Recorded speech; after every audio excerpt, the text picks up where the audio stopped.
that you talk about is how the best players of all time, almost without exception, at address, have had a roundness to the upper part of their back.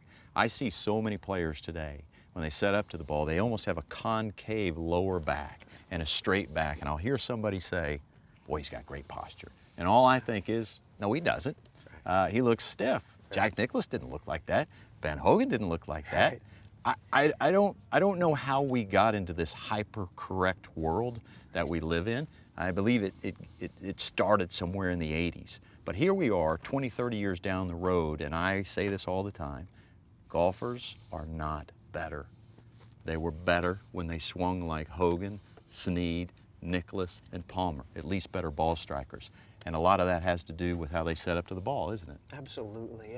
And when you look at how one would set up to a ball, everything through the program allows you to remember how to set up to throw a baseball, how to set up to shoot a basketball, how to set up if you were skiing, how to set up if you were surfing, and then how to move from that position to create leverage, strength, and energy.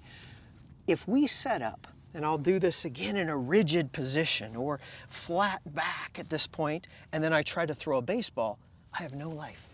We can never throw a baseball from there. There's not a... How do they throw it? How do the best pitchers throw a baseball? You'd be in this position, this would be rounded, and then there'd be an opening up, or strength, or down in the ground. And you see that in Roger Federer, or any 5-year-old playing tennis would know that they wouldn't set up with their back flat and work from here and just turn, that they create a movement, a motion to it.